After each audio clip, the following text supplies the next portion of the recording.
Thank you for listening to Depictions Media Radio.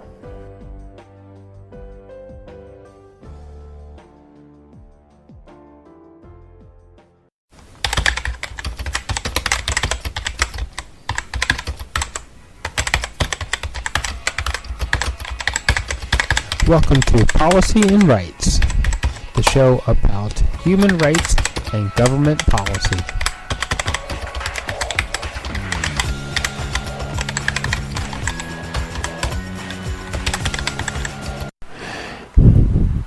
Okay, so this next question and answer episode with the WHO may not necessarily be for everyone, but if you are finding it necessary to do international travel, then you need to listen to the advice that is being given in this next WHO question and answer episode. It also gives some advice, say if you live in a urban area versus going into a more remote area where you're going from an area where healthcare is plentiful to where healthcare is very limited and resources are very limited to the local people. So let's take a listen and hear what these experts have to say from the WHO.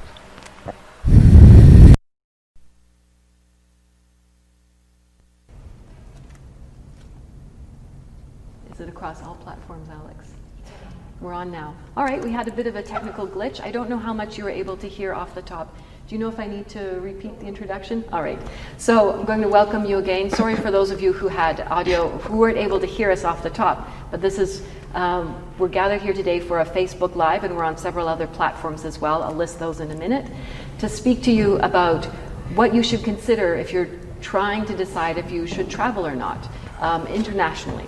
WHO has a mandate to help people understand, help countries understand what the risks are relative to international travel, and that's what we'll speak with you about today.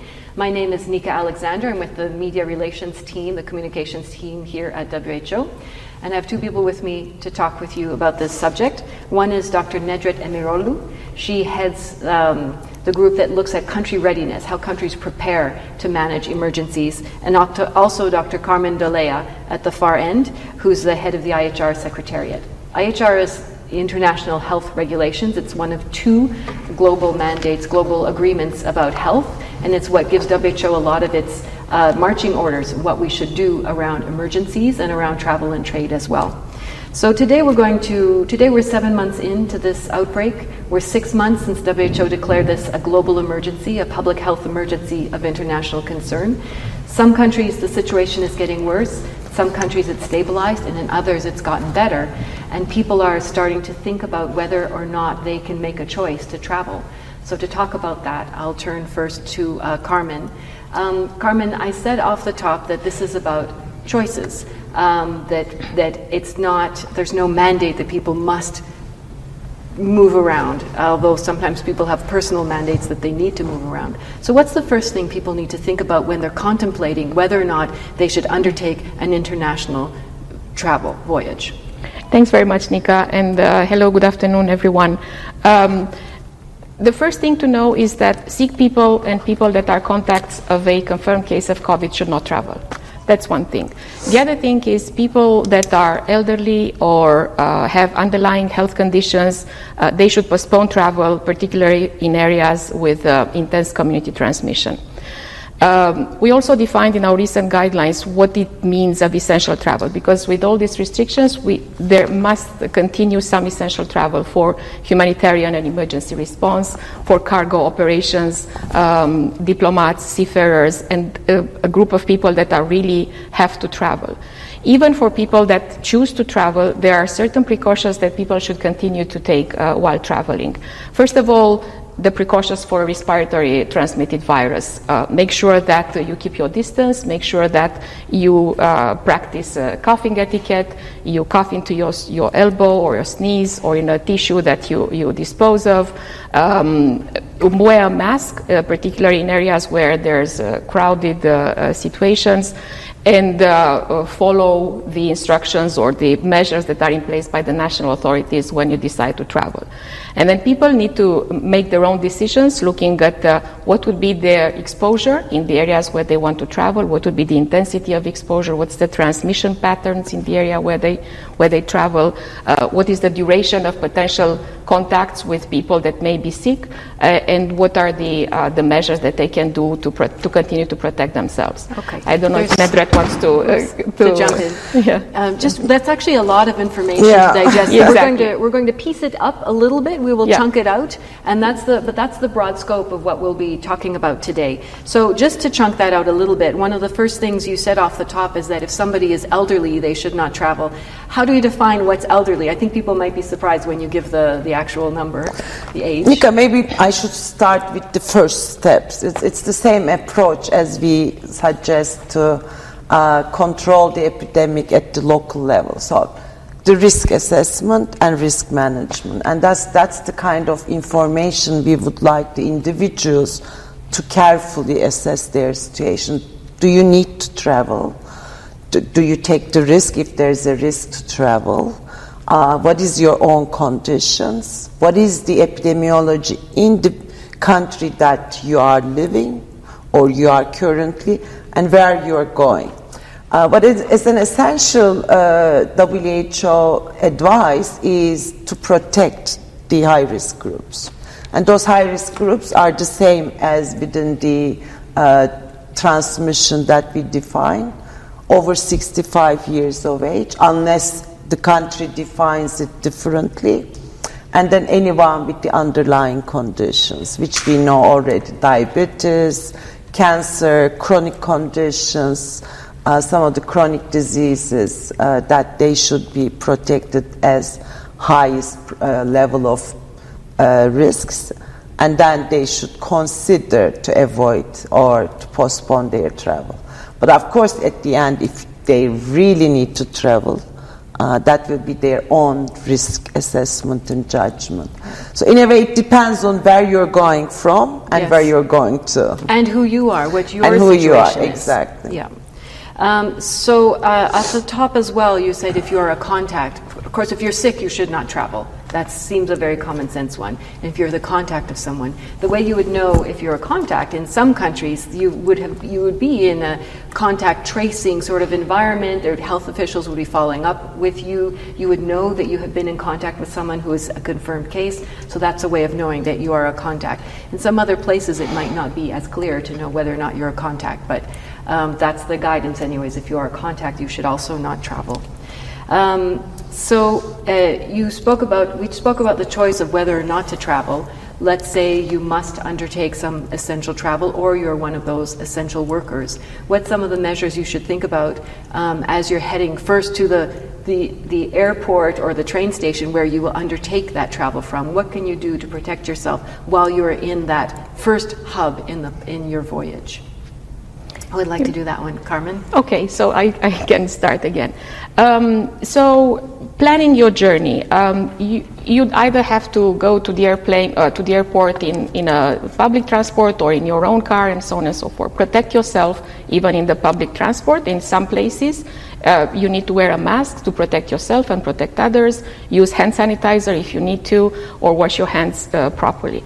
When you arrive at the airport, there are many airports now that begin to open for travel, and they have put in place measures particularly to support the resumption of travel, which means distancing, physical distancing when you go to the check-in, when you go to the security areas.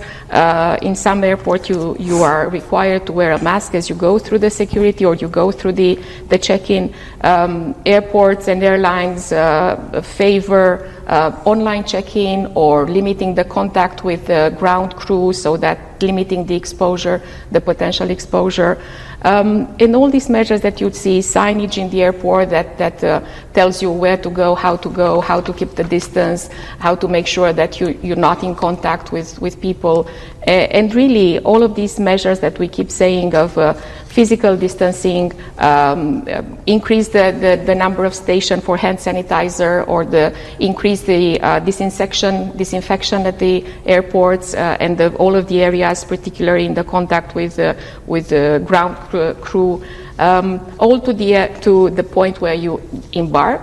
And even on embarkation and disembarkation, there are measures now to stagger the onboarding and the disembarkation, so that we keep the physical distancing that protects people going on a travel, so that we can resume safely. Thank you. I think Carmen really covered comprehensively, but as a summary, my message is do what you always do to prevent from getting infected. I mean, it's the same thing. There's nothing special about travel in a way. But do it all. Do not do one and only. I mean, hygiene and hand washing, looking into the physical distance. If you're in a crowded place, and if possible, using a mask or a face covering, and trying to really keep away from the population, the crowd. So those are all the general principles we have been giving over and over, where like Mike has been really, or Maria has been telling that continuously during the press briefings, and that's always the WHO message. Yeah, it's almost a hashtag do it all kind of idea, that there's a menu of things that are important to do that will protect you. Now, you mentioned masks, and I know when we do our press conferences, sometimes people in the comments ask us, why aren't we wearing masks? Might even ask us now why we're not wearing masks. We're practicing the first thing in that list of do it all, which is the physical distancing. We're over a meter apart, and that's WHO's advice, where possible, to stay at least a meter apart from other people. And if it's not possible, as Carmen mentioned over the top, if you're closer because you're in a close setting, then you'd be advised to wear a cloth face covering or a medical mask if you are somebody in the at-risk group that we mentioned off the top. So we are on LinkedIn, Facebook, TikTok, Twitter, and YouTube at the moment. If you have questions for us, because that's the point of one of these live events, if you have questions for us on Twitter, you use hashtag AskWHO, ASKWHO. That's how you give us your questions on Twitter. Otherwise, put your questions in the comment section, and we have several colleagues across each of the platforms looking for your questions so they can put them to us. So we have one now. Actually, we have more than one now, but let me get at the first one. Mario Frontado is asking what is the possibility of some kind of a travel certificate or an immunity passport or some kind of certification that would in a way show that you have immunity. There's some questions around how effective that kind of a certificate is, and so WHO does have some advice around that. Okay. Yes, we do. I will ask Carmen to start, take and that one. Yeah. We will have a teamwork, and I will supplement as needed. Yeah. Thank you very much. This is really a good question that we receive often. And as Nika was mentioning, we did have published a scientific brief highlighting the science behind the immunity of COVID-19, which says that for the moment, even if we are so late, despite the research that we have done, we still don't know exactly how the immunity develops after how many anticorps, what type of antibodies, what type of things, at what distance from being infected. So the science behind it, it's still being uncovered. That's why we do not recommend currently using an immunity certificate, as we say. And this immunity test would analyze your body or your blood type, blood to say if you got the disease, if you were already infected. And there are other types of tests that we are doing, of course, the ones that show whether you are infected or not. This is a diagnostic PCR test. And we know that some countries are asking this testing prior to departure. And also with this, in our recent guidance, we also mentioned that even if you had a test 2 days, 3 days, 4 days, 5 days before your travel, you still are at risk of being exposed between the moment that you took the test and the moment that you travel. So all of this testing, we really need to be to continue to follow the science, the development of the scientific knowledge around the immunity development, the fiability and the reliability of the tests that we are using, the extent to which we can use this test at the point of care, at the departure, in the airport, and so on. We are learning. We are in discussions with partners and with networks of people to build our understanding so that we can provide the evidence-based advice to travelers and to countries. I don't know if you want to supplement. I think you covered really well all the public health aspects, but also we have concerns related to some human rights, data protection, and sort of use of those certificates. That's another reason. And the message I want to give is that we are following the scientific evidence and very carefully, and of course we will update as we have more information, but that's WHO's position at this point of time. And if I may add one thing about it, because the question will probably come, or it did come again, the correlation with the yellow fever vaccination certificate, and also would like to use the opportunity to clarify this, that the yellow fever card is a proof that somebody has been vaccinated against yellow fever. Is not a proof of that person has developed immunity or not. And that's always the confusion between this immunity certificate and yellow fever vaccination certificate. For the moment, we don't have a vaccine for COVID-19, so the certification can only prove whether the person got the vaccine or not. It cannot show whether the person has developed immunity. And I just wanted to clarify this because there's always a confusion between these two types of certificates. There's a few questions on when and where and how I should be tested and how many days and so on. Some of it is really dependent on what your national authorities ask of you. WHO provides guidance to governments, but then the governments will have their own recommendations as to when you should be tested or retested, how soon before travel you need to have taken your test. So some of those are not really on our plate to be able to answer. Some people are asking, this isn't exactly our specialization for this exact group, but around the quality of the air in an airplane. We recently did an update Q&A, question and answer, on air quality and on ventilation, and we did mention on airplanes. But Carmen, I think we were speaking about this just before as well. So people want to know, what's the quality of the air in an airplane, and can I get sick from the air in an airplane? So Carmen, over to you. Thanks very much, Nika. Yes, indeed, we were just talking about that, and I mentioned we are in discussion with our partners in the aviation sector, and we know from them that many of the modern jets have a system of recirculating the air in the aircraft, and these jets which have the circulation of the air, they are provided with a HEPA filter that blocks certain small particles in that. And these are many of the modern jets, but there are some older planes that do not have this recirculation system in the plane, which do not have the HEPA filters, as we call them. So that's what we gain as knowledge from our partners in the aviation sector, and we continue to discuss with them to get more insights into the developments of the technology for all these aircraft.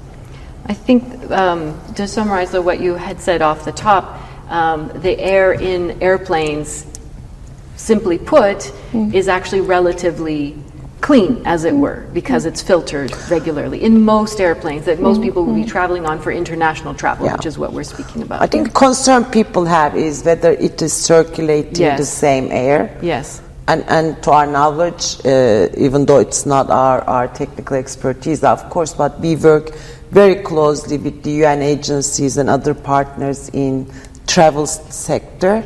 And we have been assured that the new filters are not going to be circulating the same air, but it will go through the filters. It filters the air before it comes through, And then also we work very closely with them, and we advise on the public health measures, but also they take care of the infrastructure that is like at the airports, at the aircrafts, embarking, disembarking, luggage, and all these services are also assured that they are going to risk the minimum or decrease the risk to the minimum on transmitting the disease during travel.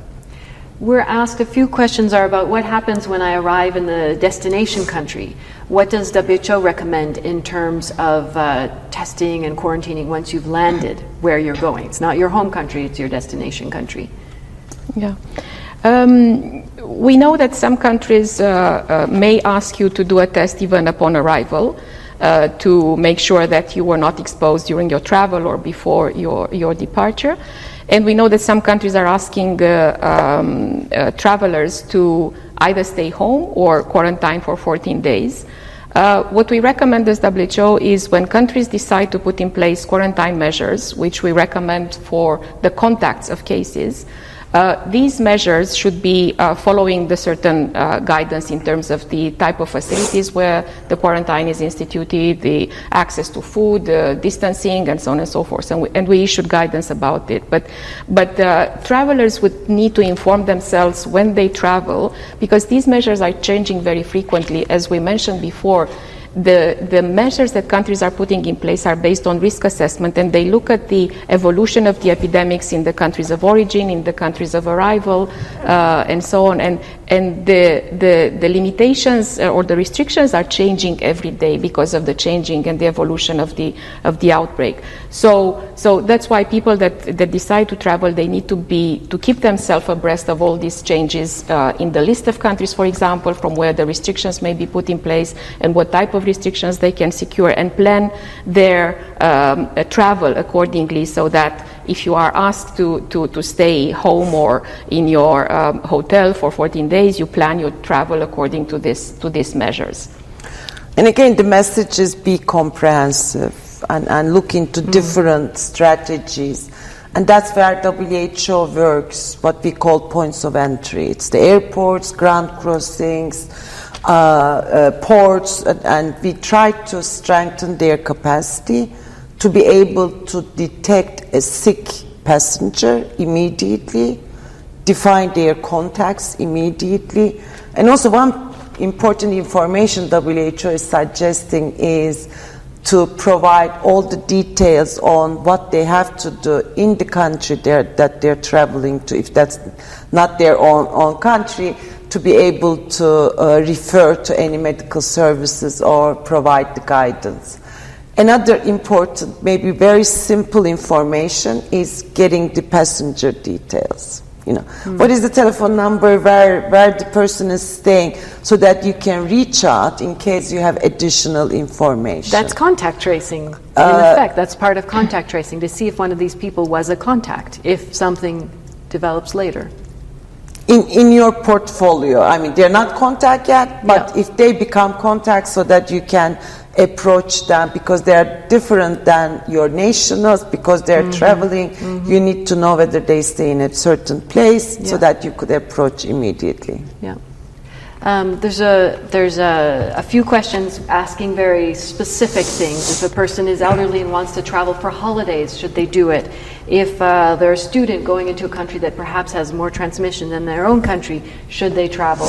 So again, we're talking about, it's a risk assessment and a personal choice and decision in a way. I know that Dr. Mike Ryan in the press conference has spoken a lot about that sometimes you're even allowed to do something because it's permitted by WHO's recommendations, by your own country, but again, you can still choose not to travel perhaps. You could be extra cautious because of your own situation, so it really comes to you as well to make those decisions.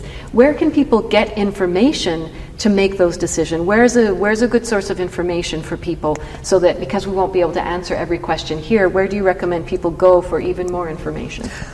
First of all, I think they have to really check the national policies, and they're all available in the reliable either Ministry of Health or the country's Public Health Institute websites.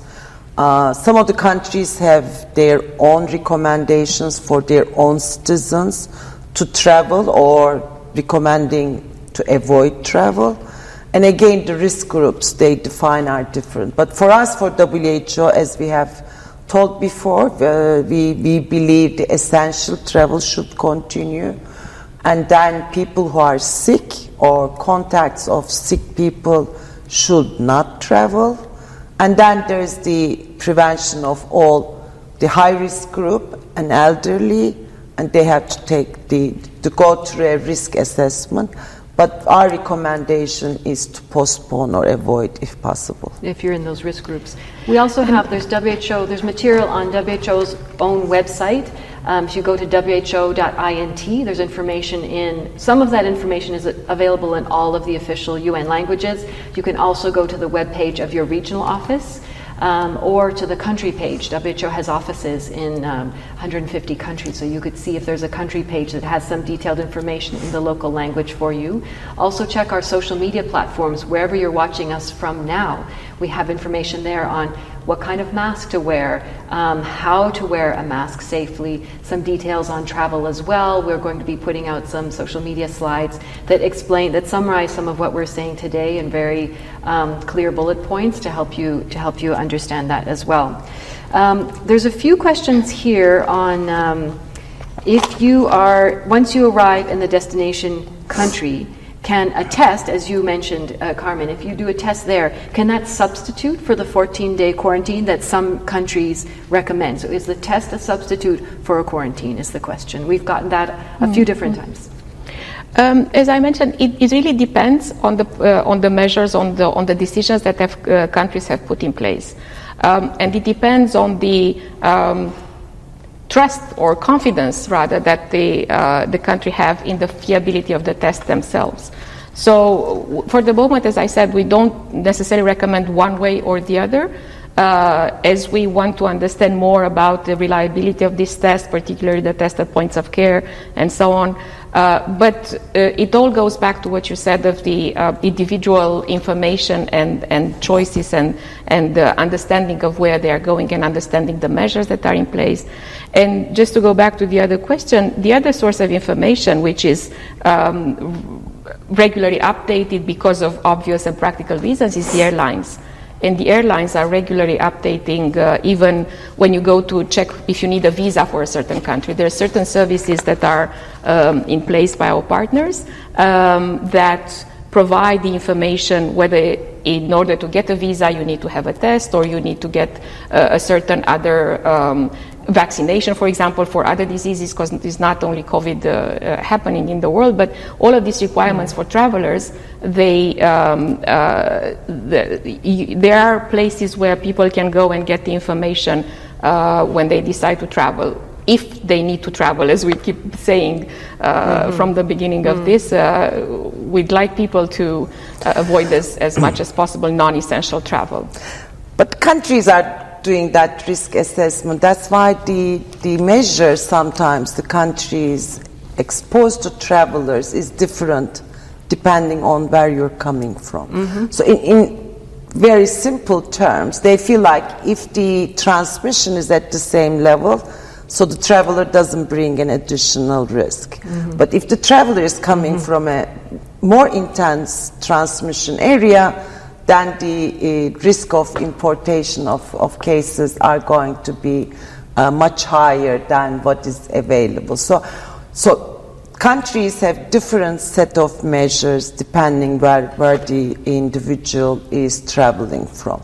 But again, our message is please do all together. Yes. Do not stick to only one measure.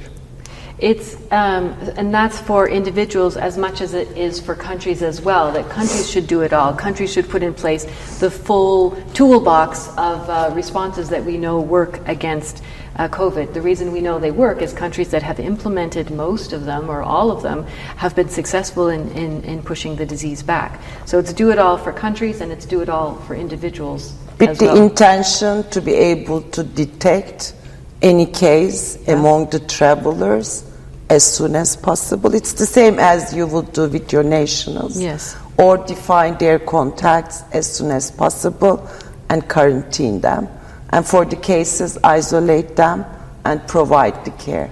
And in order for the travel to not expose any additional risk, of course, what we emphasize is controlling the transmission in our countries, in the local setting. So once the transmission level it comes low everywhere, it's going to not be posing an additional risk. We're going to Again, that requires compliance at the community level, at the individual level, on the measures that WHO has been recommending. So a question that's come up a few times now, and we're going to be wrapping up soon, but we want to make sure you get this one. So we mentioned the filtering. I know this is getting very technical, but people want to know.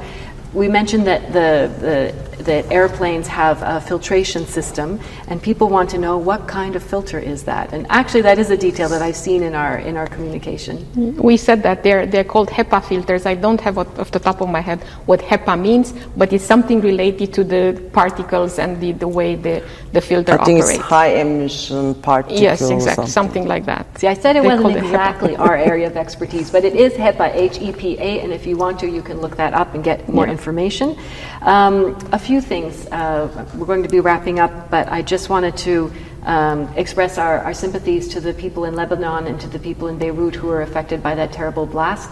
WHO is working on the ground to help, but I know it's a really difficult time, and all of us join in sending sympathies to people and colleagues from Lebanon. We actually have people watching from Lebanon today, as well as a few other countries I'll mention: Namibia, Kenya, Afghanistan, Bhutan, South Africa, Egypt, Uganda, Peru, Brazil, India, France, Macedonia, and so on. From wherever you're joining, we thank you very much for joining us. You must have very many. We know there are more questions than we were able to answer.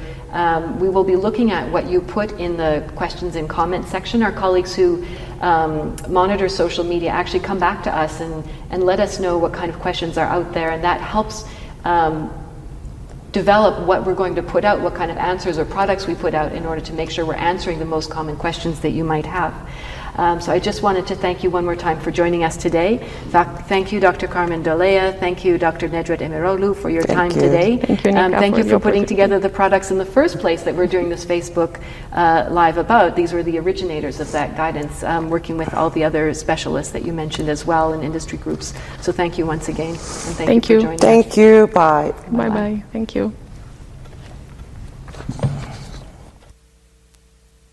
If you see a subscribe button, please do click it so that we can send you continued updates. And we thank you for sharing our podcast with all of your friends.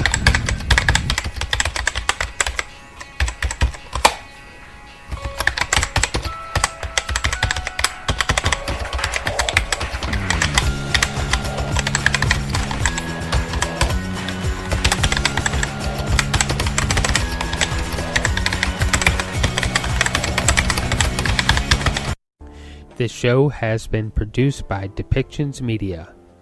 Please contact us at depictions.media for more information.